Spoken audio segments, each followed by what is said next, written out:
किसी का मोहताज होना एक बहुत ही बड़ा दर्द है। उस पर मेरी पत्नी की हरकतें मुझे और भी शक में डाल रही थीं। मैंने बड़ी बेबसी से अपनी मुर्दा टांगों को देखा था, जो चलने फिरने के काबिल ना थी। मुश्किल से मैंने व्हील चेयर को अपने बेड के पास किया और अपने हाथों से बेजान टांगों को बेड से नीचे किया और व्हील चेयर पर बैठ गया। यह सब करने में ही मेरे पसीने छूट गए थे। मैं पूरी तरह से हाँफ रहा था। रात के अंधेरे में सामने वाले कमरे से मेरी पत्नी की आने वाली आवाजों ने मेरे होश उड़ा दिए थे। वह रोज मुझे दवा खिलाकर मेरे कमरे से निकलकर सामने कमरे में जाकर दरवाजा बंद कर लेती थी। रात की खामोशी में मुझे अपनी बीवी की अजीबोगरीब सी आवाजें आती थीं कि जिसे सुनकर ही मेरा कलेजा फटने लगता था। रात भर में सुकून से सो नहीं पाता था। फिर वह दरवाजा सुबह ही खुलता था और जब मेरी बीवी कमरे से बाहर आती तो चेहरे पर एक मुस्कुराहट सजी होती थी। उसका हसीन रूप उस वक्त और भी जगमगा रहा होता था। उसके गीले बाल मेरी जान निकलने लगते थे। जब मैं पूछता कि तुम रात को मेरे साथ क्यों नहीं सोई, उठकर क्यों चली जाती हो, तो वह कोई भी जवाब ना देती, बस एक अजीब सी मुस्कुराती हुई नजर मेरे बेजान पैरों पर डालती, जैसे वो कह रही हो कि तुम एक अपाहिज मर्द मुझे दे ही क्या सकते हो। वह मुझसे मुंह से कुछ नहीं कहती थी और उसकी चुप्पी मुझे अंदर ही अंदर से मार रही थी। पूरा दिन वह मेरा ख्याल रखती थी, मुझे खाना भी अपने हाथ से खिलाती थी, लेकिन रात को खूबसूरत सी साड़ी पहनती और अच्छे से तैयार होती और दूसरे कमरे में जाकर दरवाजा बंद कर लेती। रात भर जो तकलीफ वह मुझे देती थी, मेरे लिए वह मेरी जान निकालने के लिए काफी था। औरत का सजना संवरना बेमायने नहीं होता।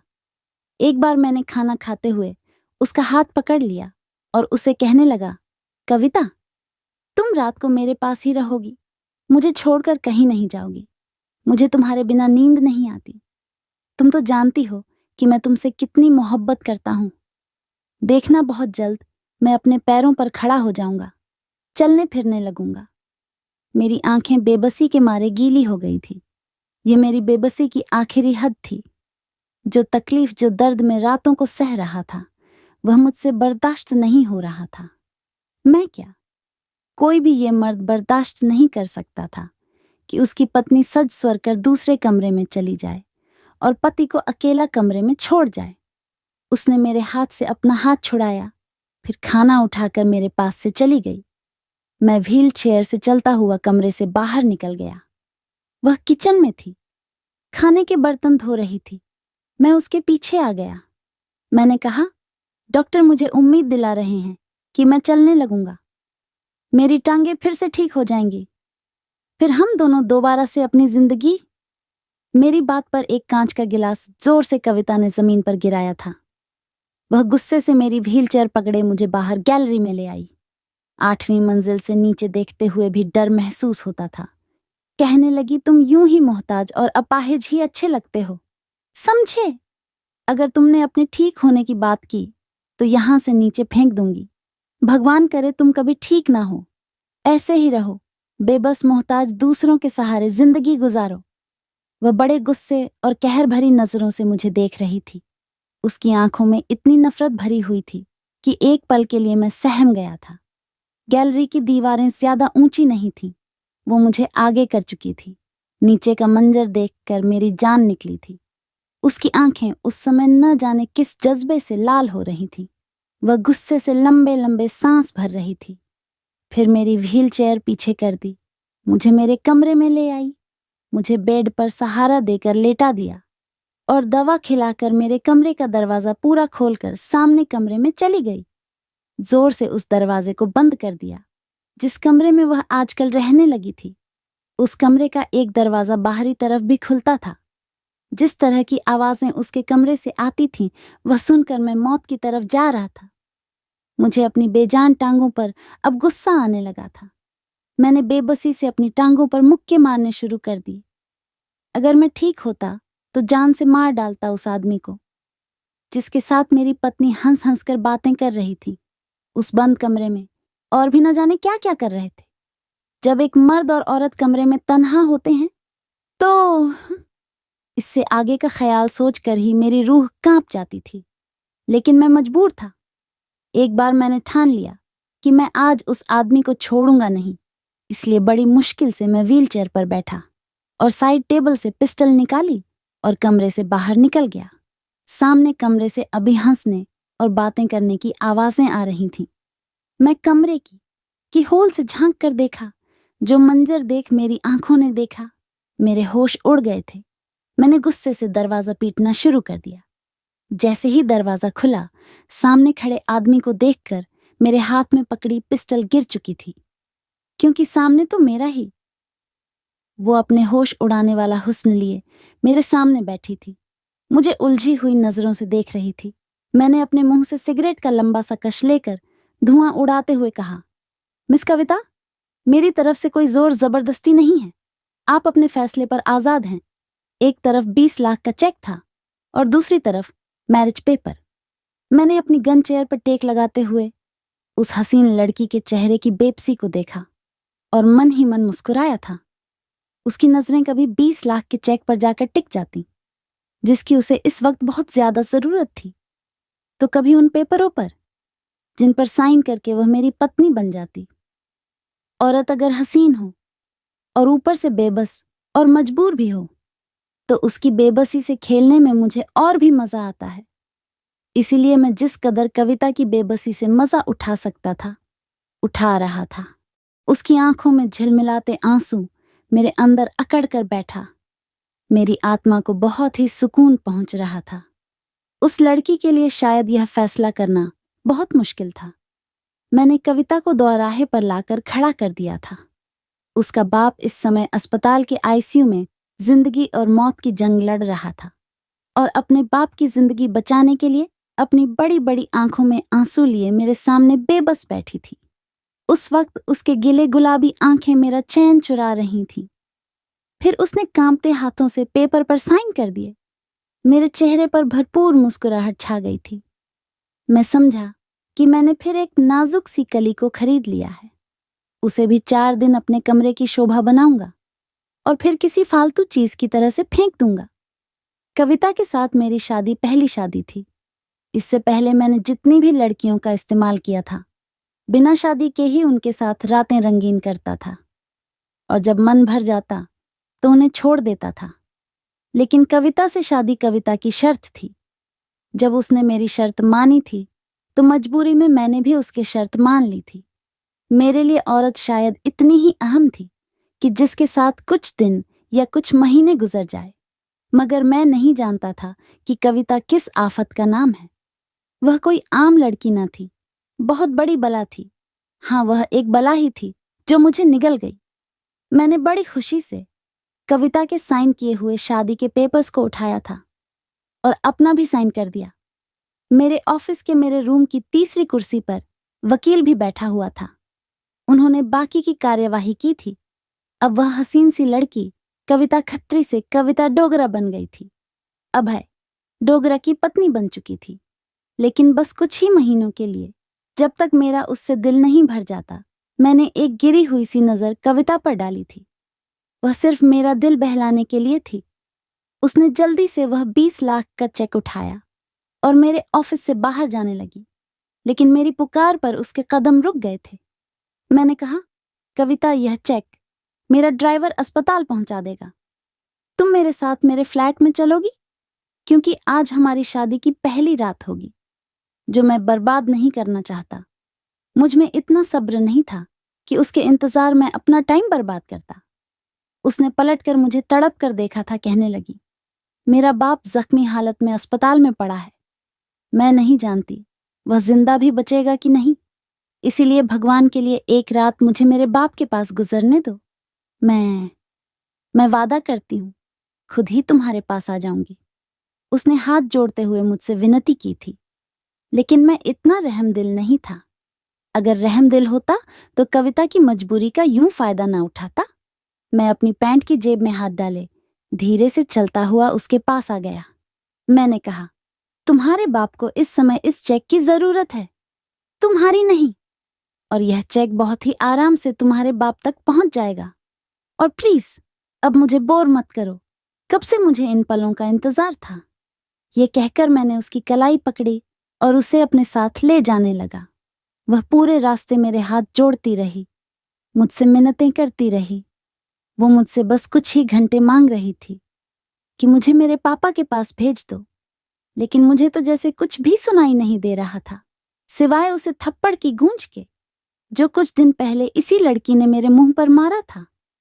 मेरे अंदर लगी आग शायद उसकी बेबसी और बहते आंसू देखकर ही बुझनी थी, इसलिए मैं बस गाड़ी चलाता रहा, उसकी किसी भी बात पर ध्यान नहीं दिया। मैं एक बहुत ही अमीर और अय्याश टाइप का 30 साल का नौजवान था। इतने तो शायद किसी ने कपड़े नहीं बदले होंगे जितनी मैं लड़कियों को खरीद कर किसी फालतू चीज की तरह फेंक चुका था। दौलत की रेल पैल थी, किसी चीज की कोई कमी न थी। मैंने शादी भी अभी तक इसलिए नहीं की थी कि मुझे किसी एक औरत के साथ जिंदगी नहीं गुजारनी थी। आज तक कोई ऐसी मिली ही नहीं थी कि कुछ रातों की संगत के बाद भी मेरे दिल को भा जाती। मैं कविता को उसकी कलाई से खींचता हुआ अपने फ्लैट पर ले आया। फ्लैट का दरवाजा खोलकर मैं उसे घसीटता हुआ अंदर कमरे तक ले आया था और उसे बेड पर धक्का दे दिया। वह आंसू बहा रही थी। मैंने कहा 20 लाख दिए हैं ना, नहीं मरेगा तुम्हारा वह बीमार और बूढ़ा बाप, इसलिए यह रोना धोना बंद करो। और फिर अलमारी से निकालकर उसे वही गाउन दिया जो कुछ दिन पहले मैंने उसे दिया था, और बदले में उस गरीब घराने की लड़की ने मेरे मुंह पर गाउन दे मारा था और मेरे मुंह पर थप्पड़ मारकर मुझे अपनी शराफत की बात करके गई थी कि मैं उन लड़कियों में से नहीं हूं जो पैसों की खातिर इज्जत बेच देती हूं। और आज मैंने उसे उसी मकाम पर लाकर खड़ा कर दिया था। सिर्फ 20 लाख के बदले वह उस समय मेरी खरीदी गुलाम बन चुकी थी। जब तक कि मेरा दिल भरता मैं उसका इस्तेमाल करता, और जब मेरा दिल उससे भर जाता मैं उसे दूध में पड़ी मक्खी की तरह निकाल सकता था। हालांकि कुछ दिन पहले भी मैंने उसे 20 लाख का ही चेक दिया था, और वजह उसका बेपनाह हुस्न था जिसने मेरे होश हवास उड़ा के रख दिए थे। मैंने उसके हुस्न की कीमत पहले भी इतनी ही लगाई थी, लेकिन बदले में उसने मुझे थप्पड़ मार दिया था।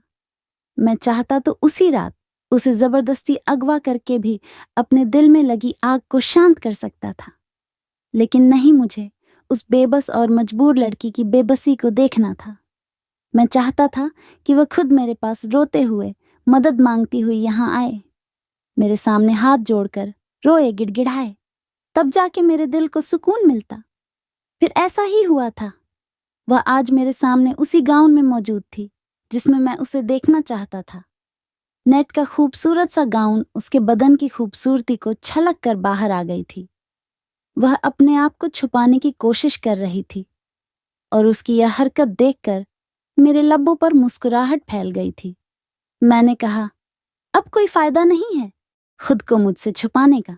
अब तुम मेरी बन चुकी हो और मैं तुम्हारे साथ वह सब कुछ कर सकता हूं जो मेरा दिल चाहेगा। मेरे कहने पर वह तड़प उठी थी। कहने लगी, नफरत है मुझे तुम जैसे अमीर बिगड़े हुए लड़कों से। तुमने सिर्फ मेरा शरीर पाया है, लेकिन मेरे दिल में तुम्हारे लिए सिर्फ नफरत भरी है। मैं अपने बाप की जान बचाने के खातिर खुद को तुम्हारे हाथों बेच चुकी हूं, या यूं कहो मैं अपनी जिंदगी अपने बाप की खातिर दांव पर लगा दी है। उसकी इतनी नफरत भरी बातें सुनकर मेरे शरीर में आग सी दौड़ गई थी।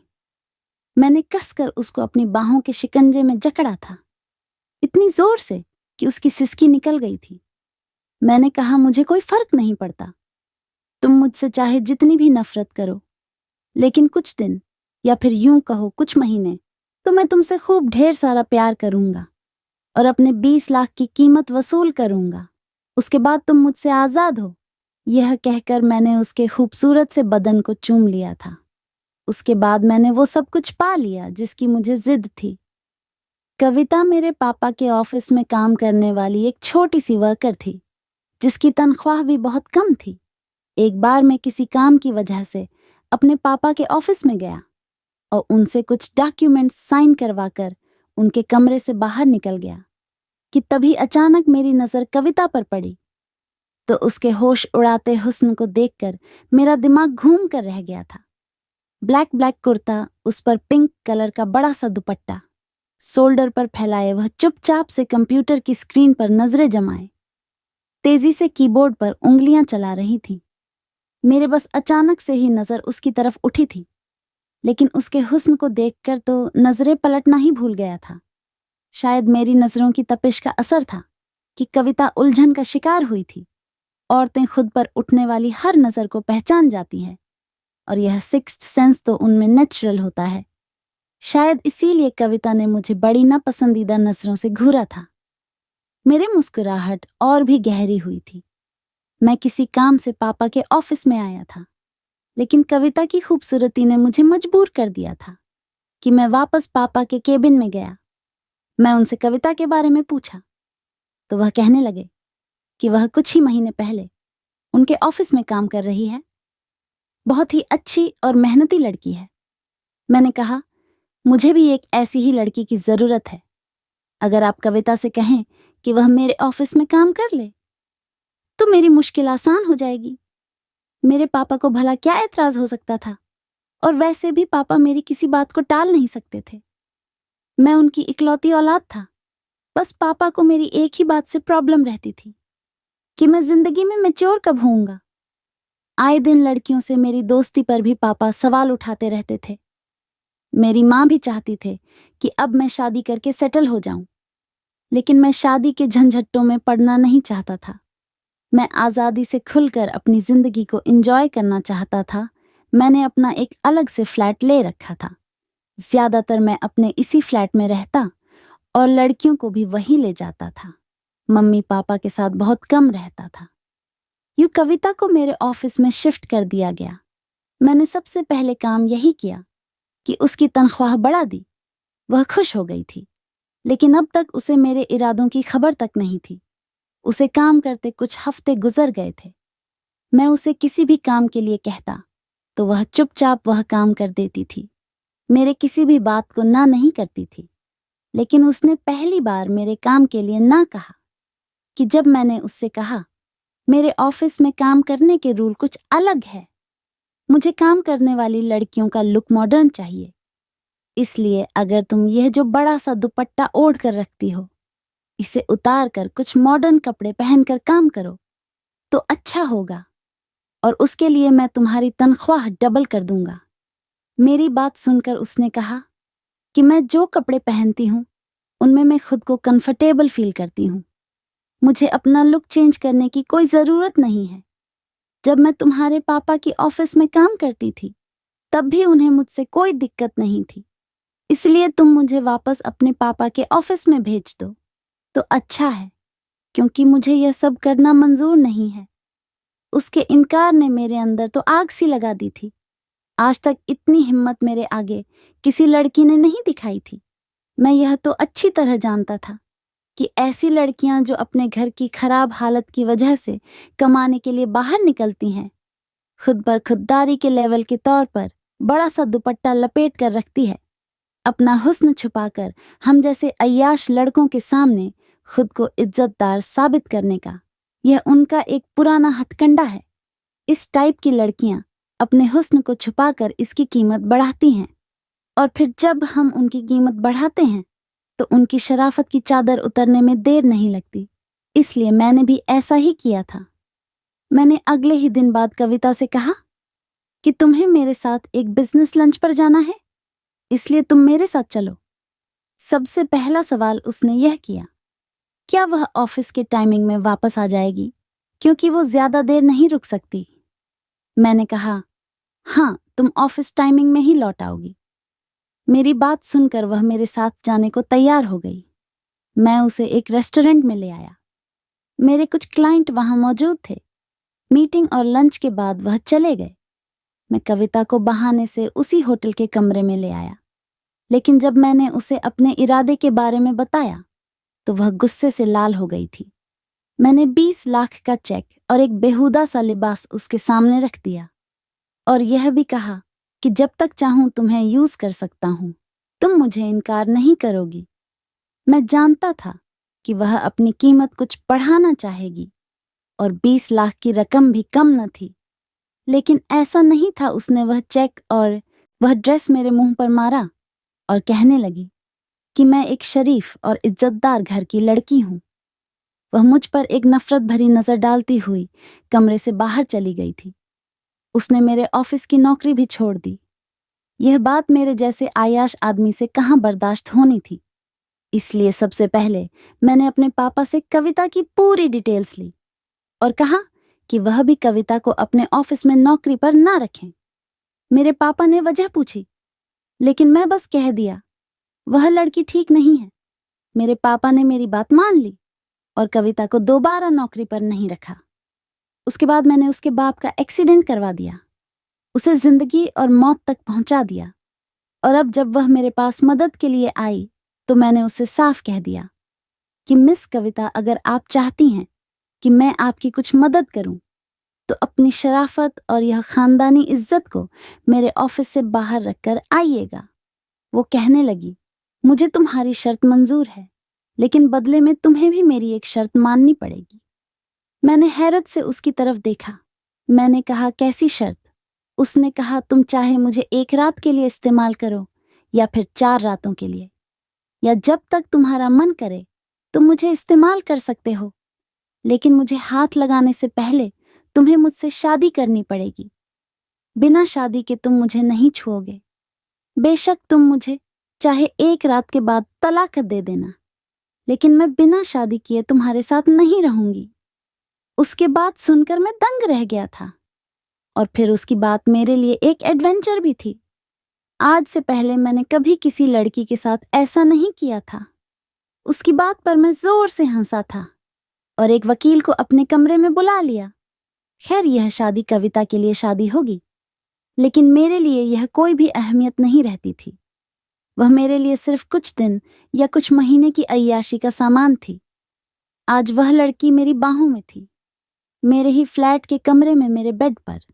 अब बेबसी से आंसू बहा रही थी। उसकी अकड़ मैंने कुछ ही दिन में तोड़ कर रख दी थी। मेरे अंदर का हैवान परस्त इंसान इस कमजोरी सी लड़की से अपनी बात मनवा कर बहुत ही शांत हो चुका था। कविता का बाप तड़प तड़प कर अस्पताल में दम तोड़ चुका था। वह अगले दिन अस्पताल पहुंची तो बाप के मुर्दा शरीर को देखकर रोने लगी थी, लेकिन मुझे इस बात से कोई फर्क नहीं पड़ता था। कविता का उसके बाप के अलावा और कोई नहीं था। कुछ दिन वह अपने बाप का मातम मनाती रही, लेकिन मेरे अंदर ना जाने क्यों उस लड़की की तलब अब दिन ब दिन बढ़ने लगी थी। हालांकि मेरा बदला पूरा हो चुका था। मैं उसे पत्नी बनाकर रखना नहीं चाहता था, लेकिन शायद उसके हुस्न का भूत मेरे सर से अभी उतरा नहीं था। इसलिए उसके घर से उसे वापस अपने फ्लैट पर ले आया। इस बार उसकी आंखों में मेरे लिए पहले से भी ज्यादा नफरत थी, लेकिन मुझे कहाँ किसी बात की परवाह थी। मुझे लगा बस कुछ दिन का खुमार है। जैसे ही कविता के हुस्न का खुमार मेरे सर से उतरेगा, मैं कविता के मुंह पर तलाकनामा मारकर उसे चलता कर दूंगा। लेकिन वह तो किसी नशे की तरह मेरे अंदर उतरने लगी थी।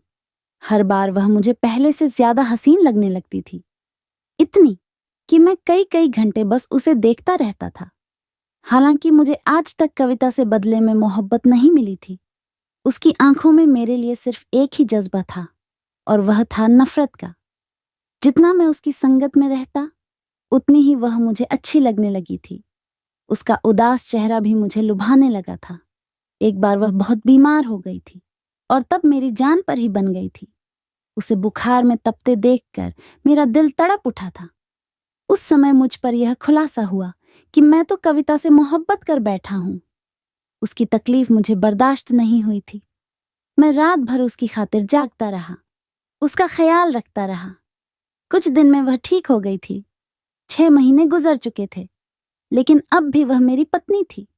एक बार उसने मुझे खुद ही पूछ लिया कि तुम मुझे तलाक कब दोगे, क्योंकि यह तो मैं उसे पहले ही बता चुका था कि मैं उसके साथ कुछ दिन या फिर कुछ महीने ही रहूंगा। लेकिन अब मेरा इरादा बदल चुका था। मैं चाहता था कि वह यूं ही मेरे साथ हमेशा हमेशा रहे, और मैंने अपना यह इरादा उसे बता दिया। मेरी बात सुनकर उसने नफरत से मुझे देखा। कहने लगी, मुझे तुम्हारे साथ अपनी पूरी जिंदगी नहीं गुजरनी। मुझे हर सूरत में तलाक चाहिए। तुमने तो खुद कहा था कि मुझे छोड़ दोगे। यह कहते हुए वह फूट फूट कर रो पड़ी थी। मैंने कहा, कविता, यह मेरे लिए मुमकिन नहीं है।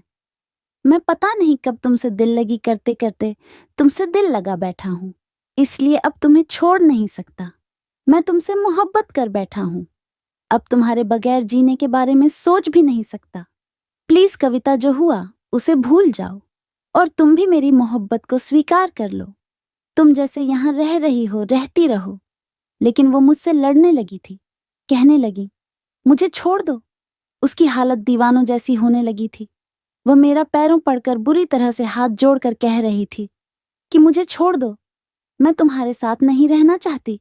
मैं बहुत चाहा कि उसे समझाऊं, लेकिन वह समझ नहीं पा रही थी। मजबूरन मुझे उसे थप्पड़ मारना पड़ा। मैंने कहा, आज के बाद मुझे यह बात मत करना। तुम यूं ही मेरे साथ पूरी जिंदगी रहोगी, समझी? मैं यह कहकर ऑफिस के लिए घर से निकल गया।